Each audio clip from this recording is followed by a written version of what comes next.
जो है जैसे कि इनकम टैक्स देते हैं ना हम लोग गवर्नमेंट को, तो उस तरीक़ा से कुदरत के खाते में ये टैक्स है।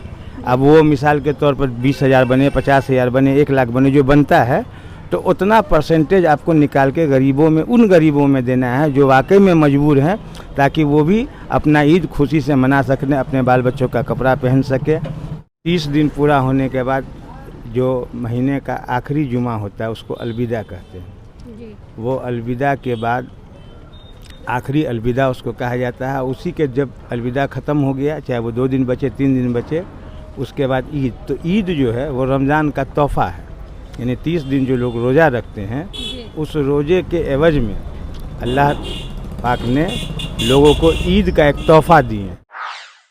नमस्कार, मैं हूं आपके साथ नेहा झा और आप देख रहे हैं फ्रंटलाइन 24। अभी मेरे पीछे आप देख सकते हैं कि मस्जिद है और हम लोग अभी रमज़ान का महीना चल रहा है, तो हम लोग प्रयास कर रहे हैं कि मधुबनी में जो मस्जिद सब है वो अलग अलग मस्जिद से हम लोग आप लोगों को वहां का वीडियो दिखा सके कि, और जो लोग मुस्लिम वर्ग के लोग होते हैं उन लोगों से बात करें और जाने कि रमज़ान जो है वो क्यों मनाया जाता है, पाक का महीना इसको कहा जाता है, उसके पीछे क्या रीज़न है, वो सब हम लोग प्रयास करते हैं जानने का। और जानते हैं हम लोग कि इन लोगों में जो भी रूल्स होते हैं क्या सब होता है, इफ्तारी किसको कहते हैं, इस सब के बारे में हम लोग जानने का प्रयास करेंगे। आगे जो लोग आ रहे हैं हम उन लोगों से बात करते हैं और जानते हैं कि क्या कहते हैं। बाबा, रमज़ान आप लोगों में अभी चल रहा है, रमज़ान कब से कब तक ये चलता है?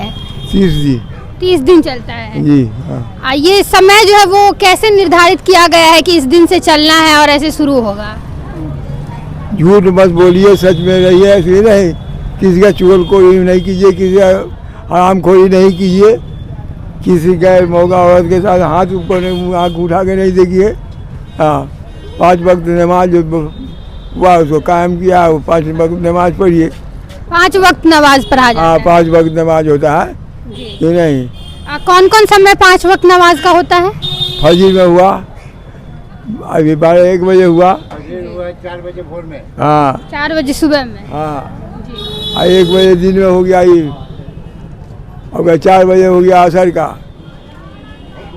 मगरिब का हुआ।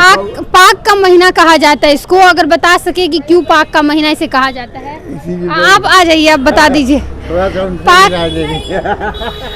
बोल, अरे महिला आप बोलिएगा तो सबसे अच्छा लगेगा। अपने धर्म के बारे में ही तो बोलना है। इतना हिचकिचाना क्या है ना, क्या है कुछ नहीं। आप देखे हैं पाक का महीना? ये पाक महीना इसलिए कहा गया है कि हुजूर जो हमारे मोहम्मद साहब हैं उन्होंने इस महीने को बहुत बरकत का महीना बताया है।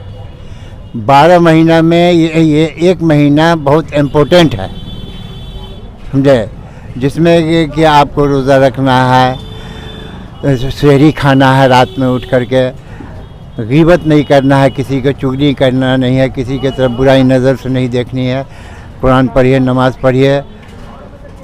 रीबत बोल रहे थे, रीबत क्या होता है? होता है मतलब कि किसी का चोरी छुपे बात कर रहे हैं, पीठ पीछे बात कर रहे हैं, हाँ चुगली कर रहे हैं, उसको गीबत कर रहे हैं, इसीलिए इसको पाक का महीना कहा गया। हाँ, नहीं, इसे टोटल पूरा महीना पाक है, 1 महीना।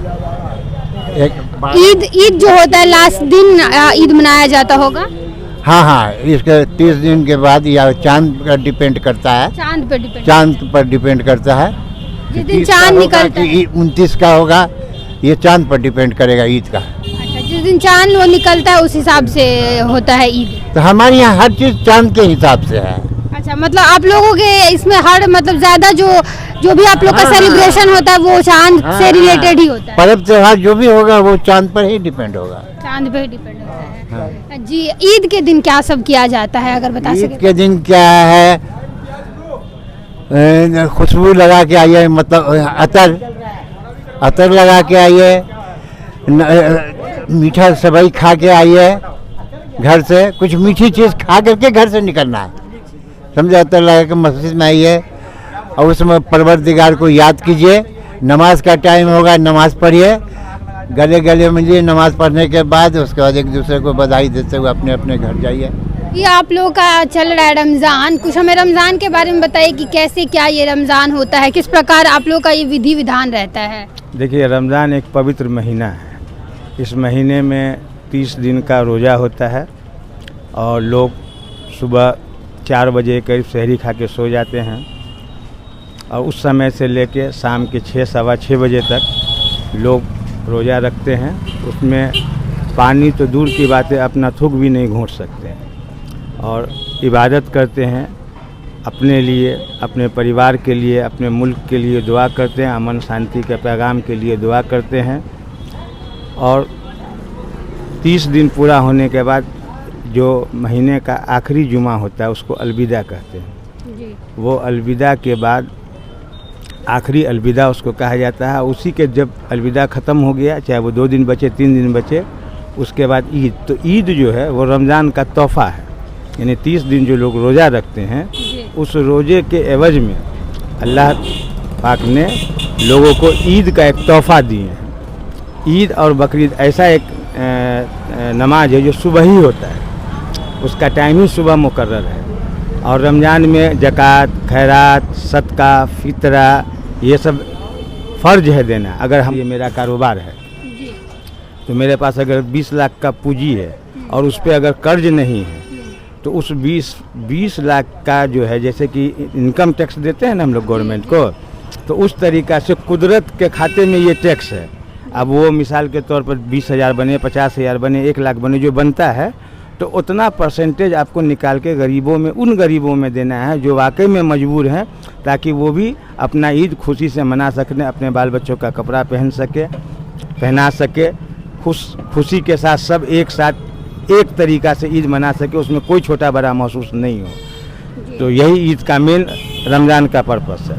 और ज़कात खैरात आपके ऊपर है, जितना बांटिए। सहरी जो आप बोल रहे थे, सहरी खाया जाता है, सहरी किसको कहते हैं? सहरी होता है कि जैसे सुबह अजान से पहले वो एक वक्त मुकर्रर है, उस वक्त में आपको जो खाना है वो अजान से पहले आप खा लीजिए, पानी पी लीजिए, उसके बाद आप वहाँ से ब्लॉक हो गए तो आपको जो जितना आप में सक्षम है खाने की वो खा के ब्लॉक। शब्द दे दिया गया है सहरी का नाम है सहरी। वो रात में अपना पानी पी लीजिए, जो पीना है अजान से पहले पी के फ्री हो जाइए। उस समय से शाम के 6 बजे तक आपको कुछ नहीं खाना है। और लास्ट डे जो है वो ईद रहता है, उसके बाद ख़त्म हो जाता है ये जो महीना है। हाँ, लास्ट डे जिस दिन चांद दिखेगा ना उस दिन ख़त्म हो जाएगा। हाँ, उस बीच में होता है तरावी चलता है। तो 30 कुरान शरीफ 30 पारे का एक पूरा मुकम्मल कुरान है। तो उसको पूरा शाम में ऐसा का अजान कहा था जो 8 बजे तकरीबन होती है। तो उस नमाज के बाद तरावी चलता है, वो तकरीबन 1 घंटा, 1.5 घंटा, 2 घंटा का चलता है। तो वो भी उसके साथ साथ चलता रहता है। यानी मुकम्मल इबादत का महीना, ऊपर वाले को 1 महीना जितना चाहिए याद कर लीजिए।